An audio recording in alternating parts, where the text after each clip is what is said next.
दोस्तों, तो एक बार फिर से आपका बहुत बहुत स्वागत है। और आज मैं आपके लिए वीकली करंट अफेयर्स की समरी का कोर्स लेकर के उपस्थित हुआ हूं। वीकली करंट अफेयर्स की समरी को हम लोगों ने मैं 4 भागों में डिवाइड करके बताऊंगा।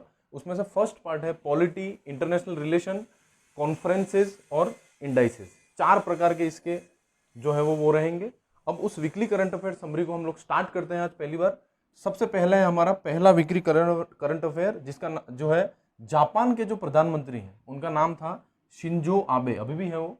तो उनका प्रधान शिंजो आबे जो है, उन्होंने जो इस्तीफा दे दिया है। उन्होंने इस्तीफा क्यों दे दिया? उन्होंने ये बोला कि मेरे हेल्थ जो है वो ठीक नहीं रहती, मेरे स्वास्थ्य कारणों से जो है मैं इस्तीफा दे रहा हूँ। ठीक है।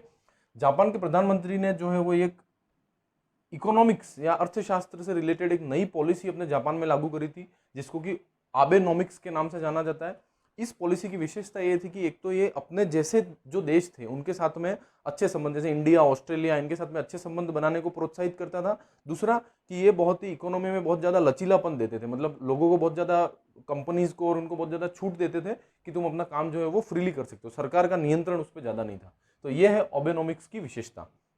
दूसरा देखते हैं, सुप्रीम कोर्ट जो है उन्होंने ये एक पीआईएल दाखिल हुई थी कि भाई पीएम केयर्स जो फंड है, पीएम केयर्स की फुल फॉर्म क्या है? Prime minister citizen assistance and relief in emergency situation. ठीक है।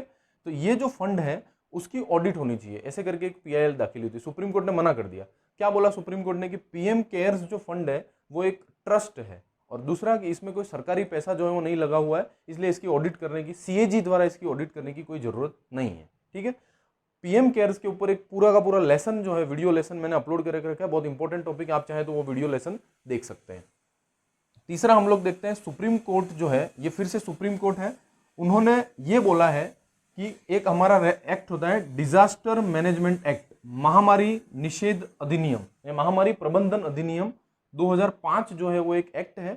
इस एक्ट के तहत उन्होंने ये बोला है कि राज्यों को ये अधिकार है कि वो यूजीसी की गाइडलाइंस को इग्नोर कर सकते हैं। मतलब अगर राज्य डिजास्टर मैनेजमेंट एक्ट 2005 के अंतर्गत ये बोले कि हम लोग जो है वो एग्जाम नहीं करवा सकते, हम लोग कोई यूजीसी की कोई गाइडलाइन का पालन नहीं कर सकते, तो उनको ये अधिकार प्राप्त है। लेकिन बिना परीक्षा के प्रमोट करना जो है वो उनके अधिकार क्षेत्र में नहीं आता है। मतलब ये इस डिजास्टर मैनेजमेंट एक्ट 2005 के अंतर्गत बिना परीक्षा के आप स्टूडेंट्स को प्रमोट नहीं कर सकते हो। ठीक है। अगला हम लोग देखते हैं, जम्मू कश्मीर, केंद्र सरकार ने जो है भी हाल ही में जम्मू कश्मीर एक जो नया केंद्र शासित प्रदेश उन्होंने बनाया, उसके प्रशासन के लिए जो है वो नियम जो है वो रिलीज किए हैं। तो वो नियम क्या है? उस नियम के अंतर्गत देखो, कोई भी केंद्र शासित प्रदेश होता है उसमें 2 चीजें होती है। एक तो उनकी सरकार होती है जिसमें सीएम होता है और ये सब चीजें होती है, ये सिर्फ दिल्ली में ही है। ठीक है, ऐसा। दूसरा, इन्होंने जम्मू कश्मीर में ये प्रावधान लाया है कि उनमें भी एक चुनी हुई सरकार होगी, और साथ में जो है वो मेन जो रहता है वहां पे, वो वहां पे लेफ्टिनेंट गवर्नर बोलते हैं उसको, वो जो है वो वहां का मेन रहता है, उसके पास ही सारे अधिकार प्राप्त होते हैं। तो यहाँ पे इन्होंने क्या किया है, पुलिस, सार्वजनिक व्यवस्था, अखिल भारतीय सेवाएं मतलब आईएएस और ये सब, और भ्रष्टाचार निरोध, ये जो चीजें हैं मेन ये सब इन्होंने दे दी हैं लेफ्टिनेंट गवर्नर साहब को। और अन्य सेवाएं, मतलब इस अखिल भारतीय सेवा के अलावा जो अन्य सेवाएं हैं वो टैक्सेशन, मतलब करों का आरोपण करना, भू राजस्व, विभिन्न विभाग जो है उनको बनाना, हटाना, वो सब करना, और सरकारी संपत्ति, ये सब चीजें जो है वो इन्होंने दे दी है वहां की सरकार को। मतलब कि उनके मुख्यमंत्री और उनके साथ में जो विधायक और मंत्रिमंडल रहेगा उनको ये सब चीजें अधिकार उन्होंने दे दिए। तो ये जम्मू कश्मीर केंद्र शासित प्रदेश के प्रशासन की ये नियम है। ठीक है। अगला देखते हैं, एक इंडेक्स जारी हुआ है, एक्सपोर्ट कॉम्पिटिटिवनेस इंडेक्स। ठीक है। एक्सपोर्ट कॉम्पिटिटिवनेस इंडेक्स जो है वो राज्यों के लिए होता है, और ये कौन जारी करता है? तो नीति आयोग और इंस्टीट्यूट ऑफ कॉम्पिटिटिवनेस जो है वो, ये दोनों मिलकर के इसको जारी करते हैं। बहुत इंपॉर्टेंट क्वेश्चन हो सकता है ये। इस बार के एक्सपोर्ट कॉम्पिटिटिवनेस इंडेक्स में नंबर 1 पे आया है गुजरात, नंबर 2 पे आया है महाराष्ट्र, और नंबर 3 पे आया है तमिलनाडु। ठीक है, ये है। और इसके 4 पिलर्स है, मतलब 4 आधारों पे जो है वो ये इंडेक्स जारी होता है। एक तो पॉलिसी, मतलब राज्य जो एक्सपोर्ट बढ़ाने के लिए क्या पॉलिसी बनाते हैं, उनका व्यापार का इकोसिस्टम क्या, बिजनेस इकोसिस्टम। तीसरा, उनका निर्यात इकोसिस्टम, मतलब एक्सपोर्ट का इकोसिस्टम क्या है वहां पे, और निर्यात का प्रदर्शन, मतलब निर्यात का परफॉर्मेंस राज्य का कैसा रहा है। ये 4 चीजों के ऊपर ये एक्सपोर्ट कॉम्पिटिटिवनेस इंडेक्स जुड़ा हुआ है। नेक्स्ट हम लोग देखते हैं कि इसके अंदर ये कहा गया है कि राज्यों को केंद्रीय अनुसूचित जाति और जनजाति की सूची में उप विभाजन का अधिकार है। मतलब केंद्र सरकार जो अनुसूचित जाति और अनुसूचित जनजाति को, जो हर एक राज्य के लिए अलग अलग सूची होती है, और वो सूची को कौन बनाता है? केंद्र सरकार बनाती है, मतलब राष्ट्रपति को यह अधिकार है। लेकिन उसके अंदर कोई भी सुधार करना है, मतलब किसी जाति को घटाना है या जोड़ना है, तो वो सिर्फ और सिर्फ संसद ही कर सकती है। लेकिन सुप्रीम कोर्ट ने यहाँ पे क्या बोला है कि उनके उस राज्यों को उसके अंदर कोई जाति को जोड़ना या घटाना नहीं है, लेकिन राज्य चाहे तो उसके अंदर उप विभाजन कर सकते हैं, उनको उसके अंदर सब कैटेगराइजेशन कर सकते हैं, जैसे कि वो SC ST के रिलेटेड जो उनकी लिस्ट है उसके अंदर वो क्रीमी लेयर का गठन कर सकते हैं, ऐसा उन्होंने बोला है। ठीक है, तो इस तरह से ये हमारे पॉलिटी, इंटरनेशनल रिलेशन, कॉन्फ्रेंसेज और इंडाइसेस के जो है वो ये करंट अफेयर्स थे। तो दोस्तों अगला हमारा जो कैटेगरी है उसको लेते हैं हम लोग, वो है अपॉइंटमेंट्स, स्पोर्ट्स, डिफेंस और हेल्थ। ठीक है, तो उसमें हम लोग सबसे पहले एक तो छोटी सी चीज देख लेते हैं कि राष्ट्रीय खेल दिवस 29 अगस्त को मनाया जाता है, इसी सप्ताह में था वो, मेजर ध्यानचंद की स्मृति में इसको मनाया जाता है। ठीक है, अगला देखते हैं कि ये काउकाज 2020, काउकाज 2020 जो है वो एक सैन्य अभ्यास है, मिलिट्री एक्सरसाइज है। किसने जो है वो, कौन इसका होस्ट कंट्री है, तो रूस जो है वो इसका होस्ट कंट्री है। ठीक है, और ये किस किस के बीच, मतलब कौन कौन इसमें शामिल होता है, तो ये एक ऑर्गेनाइजेशन है, एक संगठन है, शंघाई कोऑपरेशन ऑर्गेनाइजेशन। उसके जो सदस्य हैं, शंघाई कोऑपरेशन ऑर्गेनाइजेशन, उसके जो सदस्य हैं जैसे कि रूस, पाक, चीन, तुर्की, ये सब उसके सदस्य हैं। ये लोग मिलकर के इस सैन्य अभ्यास को करते हैं। इस बार जो है ये कहाँ पे हो रहा है, तो ये अस्त्रखान करके एक जगह है रूस में, वहां पे हो रहा है। इस बार जो है वो रूस ने इंडिया को भी इन्वाइट किया था, लेकिन इंडिया ने उसमें शामिल होने से मना कर दिया। इसका मेन जो रीजन था, असली रीजन जो था वो इसलिए था क्योंकि उसमें चाइना भी शामिल था। ठीक है, लेकिन इंडिया ने क्या बोला कि एक तो महामारी चल रही है और लॉजिस्टिक्स या आवागमन की हमारी जो प्रॉब्लम है, इसलिए जो है वो हम लोग इसमें शामिल नहीं हो पाएंगे। अगला देखते हैं, इस बार के राजीव गांधी खेल रत्न पुरस्कार जो है वो बहुत इंपॉर्टेंट है, बहुत चर्चा में है। हम लोग देख लेते हैं किसको मिले हैं। एक तो 5 लोगों को मिले हैं टोटल। रोहित शर्मा क्रिकेट के लिए, मनिका बत्रा टेबल टेनिस के लिए, विनेश फोगाट को कुश्ती के लिए, रानी रामपाल हॉकी के लिए, हॉकी टीम की कैप्टन भी है रानी रामपाल हमारी ओर की है। टीम मरियप्पन को मिला है पैरालंपिक खेलों में, ये गोल्ड मेडल लेकर के आए हैं इंडिया के लिए, तो टीम मरियप्पन को ये मिला हुआ है। उसके बाद में एक और इंपॉर्टेंट न्यूज है, इसको जरूर याद रखना कि ये द्रोणाचार्य पुरस्कार जो है वो अच्छे कोच जो होते हैं उनको मिलता है। ठीक है, तो उस द्रोणाचार्य पुरस्कार इस बार का पुरुषोत्तम राय को मिलने वाला था या मिला है, जो कि एथलीट कोच थे। अब ये पुरुषोत्तम राय क्यों इंपॉर्टेंट है, क्योंकि अभी जब इनको द्रोणाचार्य पुरस्कार मिलने वाला था उसके पहले दिन जो है वो इनकी अभी डेथ हो गई है, इसलिए पुरुषोत्तम राय इज वेरी इंपॉर्टेंट। पुरुषोत्तम राय जी जो है वो एथलीट कोच थे, उनको इस साल का 2020 का द्रोणाचार्य पुरस्कार मिलने वाला था, मतलब वो पुरस्कार लेने वाले थे। अगला देखते हैं, SBI का जो नियुक्ति का पैनल है उसको बैंक बोर्ड ब्यूरो जो है वो उसका इंटरव्यू लेता है, और उसके बाद नियुक्ति पैनल जो उसने दिनेश कुमार खरा जी जो है उनको अपने SBI के अगले चेयरमैन है तो अभिशंसा करिए। किसको करिए, सरकार को, गवर्नमेंट को करिए, क्योंकि SBI एक सरकारी बैंक है, इसका अंतिम निर्णय जो है वो सरकार या गवर्नमेंट लेगी। अगला देखते हैं, एक पुरस्कार होता है स्वच्छता ही सेवा पुरस्कार, ये कंपनीज को दिया जाता है जो स्वच्छता के क्षेत्र में अच्छा काम करती हैं। इस बार NLC इंडिया लिमिटेड या NLCIL को ये स्वच्छता ही सेवा पुरस्कार दिया है। ये एक नवरत्न कंपनी है सरकारी क्षेत्र की। उन्होंने जो है वो नेवेली नामक एक कस्बा है, उस नेवेली नामक कस्बे को हरा भरा, स्वच्छ और प्लास्टिक मुक्त बनाया है। अगला देखते हैं, ये इंपॉर्टेंट न्यूज है, हैदराबाद के रहने वाले हैं नीलकंठ भानुप्रकाश। वो नीलकंठ भानुप्रकाश जो है उन्होंने मेंटल स्पोर्ट्स ओलंपियाड जो है, दिमागी खेल का जो ओलंपियाड होता है उसमें हिस्सा लिया था। उसके अंदर मेंटल कैलकुलेशन वर्ल्ड कप जो होती है, मतलब कैलकुलेशन मतलब गणना आप कितनी स्पीड से करते हो, उसका वर्ल्ड कप था, उसमें भारत के लिए ये गोल्ड मेडल लेकर के आए हैं। पहली बार भारत के लिए पहला गोल्ड मेडल ये मेंटल कैलकुलेशन वर्ल्ड कप में लेकर के आए हैं नीलकंठ भानुप्रकाश।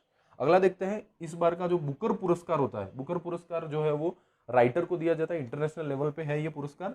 2020 का जो है वो किसको दिया गया है, तो ये मेरी के ल्यूकास रिनेवेल्ड, ये है मेरी के ल्यूकास रिनेवेल्ड को दिया गया। उनकी पुस्तक कौन सी है, द डिस्कम्फर्ट ऑफ इवनिंग को दिया गया है। ये डच भाषा में पुस्तक है जिसका अनुवाद जो है वो मिशेल हचिनसन ने इंग्लिश में किया है। मिशेल हचिनसन ने इसका इंग्लिश में अनुवाद किया है। ठीक है दोस्तों, तो ये हमारे करंट अफेयर्स हो गए अपॉइंटमेंट, स्पोर्ट्स, डिफेंस और हेल्थ को लेकर के इस वीक के। तो दोस्तों अगला टॉपिक हमारा है इकोनॉमी, एग्रीकल्चर और सोशियोलॉजी, इन सोशल इश्यूज, इन 3 टॉपिक के ऊपर हम लोग पढ़ेंगे। उसमें सबसे पहला है कि रिलायंस इंडस्ट्रीज लिमिटेड जो है वो फ्यूचर रिटेल का पूरा कारोबार उसको खरीद रही है। फ्यूचर रिटेल का मतलब कि आपने बिग बाजार का नाम सुना होगा, आपने इजी डे का नाम सुना होगा, वो पूरा कारोबार जो है वो रिलायंस वाले पूरा का पूरा खरीद रहे हैं। ठीक है, टोटल कॉस्ट कितनी है तो 24,713 करोड़ में इसको खरीद रहे हैं। इजी डे, बिग बाजार, नीलगिरी, ये सब इसके अंदर आते हैं। अगला देखते हैं, ये एक इंपॉर्टेंट करंट अफेयर है।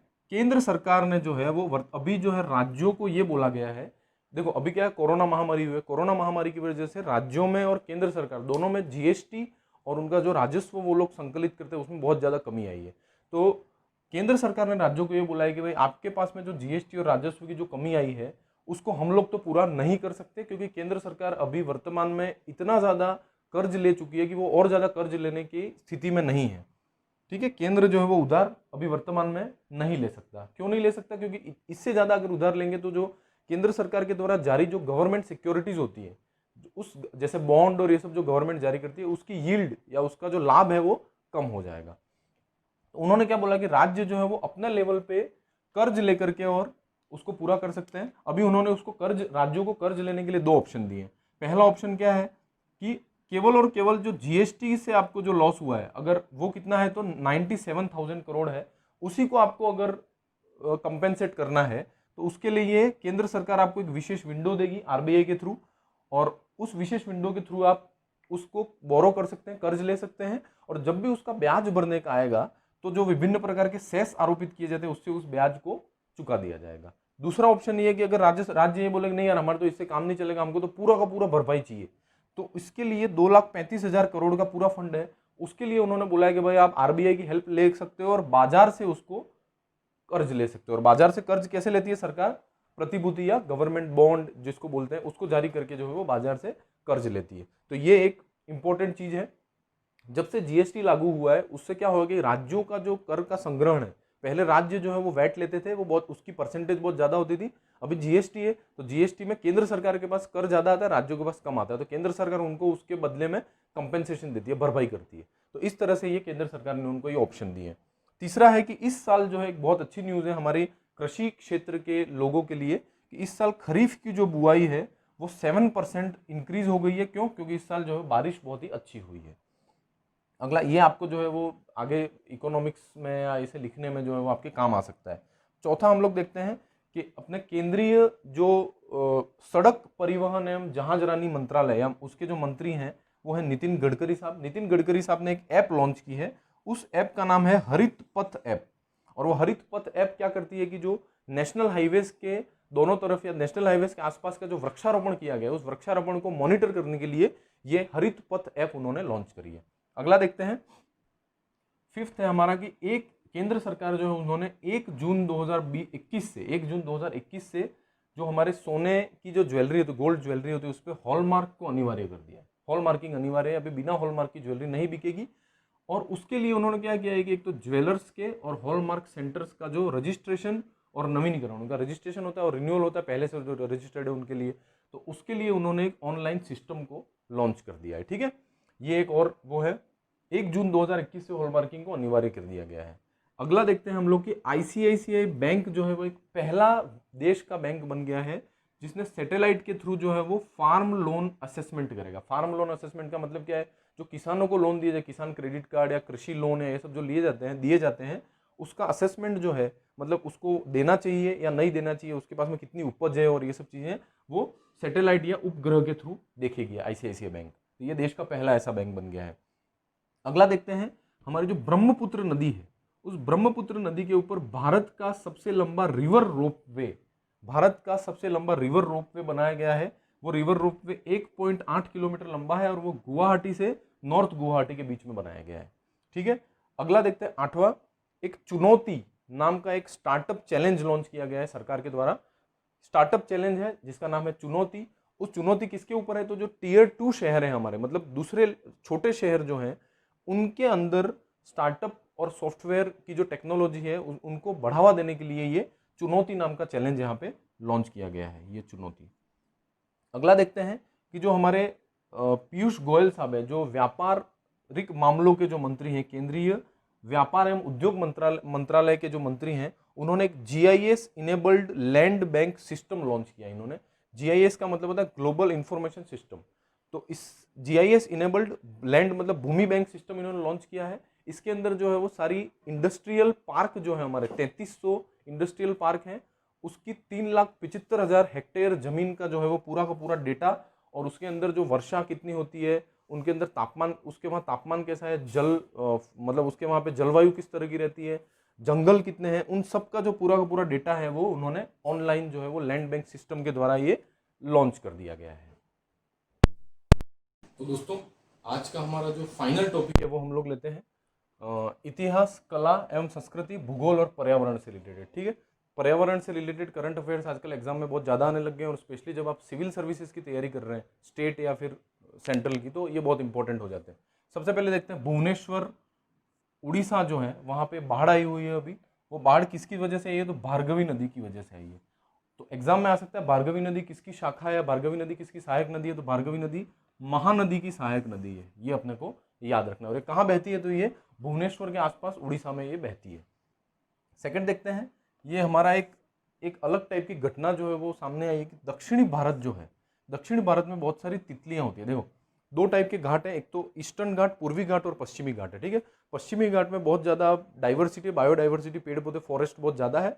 पूर्वी घाट में जो है वो छितरा हुआ है, कुल मिला के वो उसमें फॉरेस्ट बहुत कम है, मैदानी इलाका है। ठीक है, तो इसमें क्या होता है, दक्षिणी भारत में तितलियां बहुत ज़्यादा हैं।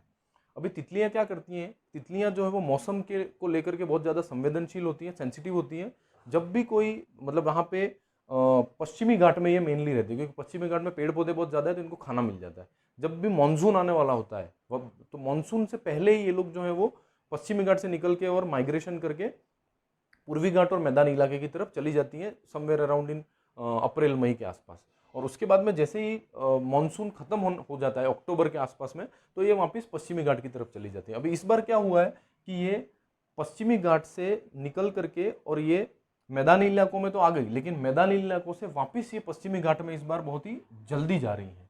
अब वो बहुत जल्दी क्यों जा रही है, एक तो हमारा जो मौसम का चक्र है, मौसमी चक्र जो है एक तो बदल रहा है, उसके बाद में वहाँ पे मैदानी इलाकों में खुली धूप वाले दिन जो है वो बहुत ज़्यादा रहने लग गए, इसलिए जो है वो ये जल्दी वापस जा रही हैं। तो ये एक अलग टाइप की घटना है। अभी यहाँ पे क्या है, मैदानी भाग से पश्चिमी घाट की ओर जा रही है। बटरफ्लाई कौन सी, उसकी जाति कौन सी, तो मिल्कवीड बटरफ्लाई उसको कहा जाता है, जो वहाँ पे उनकी प्रजातियां मिलती हैं। इसकी मुख्य रूप से 4 प्रजातियां ऐसी हैं जो कि माइग्रेशन में जा रही हैं। उन 4 में से 90% प्रजातियां जो हैं वो डार्क ब्लू टाइगर और ब्लू टाइगर, ये इनकी प्रजातियों के नाम है। डार्क ब्लू टाइगर और ब्लू टाइगर प्रजातियां जो है वो प्रवास या माइग्रेशन कर रही हैं। इनको सबसे पहले कहाँ देखा गया है, तो ये इनका माइग्रेशन का जो ये घटना है उसको सबसे पहले पराम्बिकुलम टाइगर रिजर्व जो है, पराम्बिकुलम टाइगर रिजर्व, ये कहाँ पे, केरला में है, वहां पे इसको सबसे पहले देखा गया है। तो ये एक अलग टाइप की घटना है, बहुत इंपॉर्टेंट है एग्जाम के लिए। अगला देखते हैं कि केंद्रीय जो पर्यटन और संस्कृति मंत्री हैं हमारे प्रहलाद पटेल, उन्होंने 7 नए ASI सर्कल घोषित किए हैं। ASI का मतलब होता है archaeological survey of India. Archaeological survey of India ASI के 7 नए सर्कल घोषित किए हैं। ये सर्कल क्या करते हैं कि इसमें जो है वो आर्कियोलॉजिकल मतलब पुरातत्व विभाग जो है वो इनमें अलग टाइप से सर्वे कर सकता है, वहां पे पूरी की पूरी टीम गठित हो जाती है। तो ये कौन कौन से हैं, तो 2 उत्तर प्रदेश में है, झांसी और मेरठ, एक मध्य प्रदेश में जबलपुर, गुजरात में राजकोट, पश्चिमी बंगाल, ये वेस्ट बंगाल, पश्चिमी बंगाल में रायगंज, तमिलनाडु में ट्रिची और कर्नाटक में हम्पी। हम्पी जो है वो पहले मिनी सर्कल था, उसको अभी फुल सर्कल घोषित कर दिया है। अगला देखते हैं PVTG, ये बहुत इंपॉर्टेंट चीज है, एग्जाम में इस बार आ सकता है। पर्टिकुलरली वल्नरेबल ट्राइबल ग्रुप्स, विशेषतः कमजोर जनजातीय समूह। ठीक है, ये कौन कहलाते हैं, कि ये उस तरह के जनजातीय समूह होते हैं जो कि हैं तो जनजातीय समूह, लेकिन अपने आसपास के जो बहुसंख्यक मतलब जो हम लोग जो हैं हमारे साथ में वो घुल मिल नहीं पाए हैं, और अभी भी हमारी अपनी जो पुरानी टाइप की जो संस्कृति है उसको अभी भी अपनाए हुए हैं। ठीक है, तो ये वो जनजातीय समूह कहलाते हैं। अभी इसमें क्या हुआ है, ये न्यूज में क्यों है, कि यहाँ पे एक अंडमान निकोबार में एक जनजातीय समूह जिसका नाम है द ग्रेट अंडमान ट्राइब, उसके 5 व्यक्ति जो है वो कोरोना पॉजिटिव आ गए हैं। ठीक है, तो इसकी वजह से ये न्यूज में आ गया। तो द ग्रेट अंडमान ट्राइब ये कहाँ पे मिलती है, तो अंडमान निकोबार में मिलती है। अंडमान निकोबार में और टोटल 5 जो है वो प्रजातियां मिलती हैं। एक मतलब ये ट्राइबल ग्रुप्स हैं, the great Andaman tribe, Jarawa, Onge, champagne और सेंटिनेली, ये 4 और हैं। उसके अलावा भारत में कुल कितने, तो 75 PVTGs हैं। वो कहाँ फैले हुए? 18 राज्यों और अंडमान निकोबार केंद्र शासित प्रदेश में फैले हुए हैं। और सर्वाधिक पीवीटीजीज कहाँ मिलते होते? ये उड़ीसा में मिलते हैं। ठीक है, लास्ट हमारा आज का करंट अफेयर देखते हैं। अरुणाचल विधानसभा जो है, उन्होंने एक प्रस्ताव पास किया है कि हम लोग जो है वो केंद्र सरकार को निवेदन करेंगे कि अरुणाचल प्रदेश जो है उसको छठी अनुसूची, संविधान की छठी अनुसूची के तहत लाया जाए। क्यों बोला इन्होंने ऐसा? संविधान की छठी अनुसूची जो है उसमें कौन कौन आते थे? तो असम, मेघालय, मिजोरम और त्रिपुरा, ये 4 राज्यों के जो जनजातीय क्षेत्र हैं, टोटल 10 जनजातीय क्षेत्र हैं। असम में 3, मेघालय में 3, मिजोरम में 3 और त्रिपुरा में 1, इस तरह से टोटल 10 जनजातीय क्षेत्र जो है वो छठी अनुसूची के अंतर्गत आते हैं। और ऐसा अरुणाचल प्रदेश ने क्यों बोला है? ऐसा उन्होंने इसलिए बोला है क्योंकि ये जो जनजातीय क्षेत्र हैं उनके लिए विशेष प्रकार के प्रावधान किए जाते हैं। उनकी अलग टाइप की जिला और राज्य, उनकी जिला और राज्य परिषदें या प्रदेश परिषदें गठित की जाती है। और उनका जो उनके अंदर जो उनका जो प्रशासन होता है, उनको प्रशासनिक अधिकार जो है वो ज्यादा मिले हुए होते हैं और वो केंद्र सरकार से उनका सीधा गवर्नेंस होता है। तो दोस्तों, आज के करंट अफेयर्स को हम लोग यहीं विराम देते हैं। ये थे वीकली करंट अफेयर्स। अगर आपको लेसन अच्छा लगा हो तो उसे सब्सक्राइब कीजिए, अपने दोस्तों के साथ में शेयर कीजिए और अपनी पढ़ाई को जो है वो जारी रखिए और हमेशा जो है वो सेफ रहिए और घर में रहिए। Thank you so much and all the best.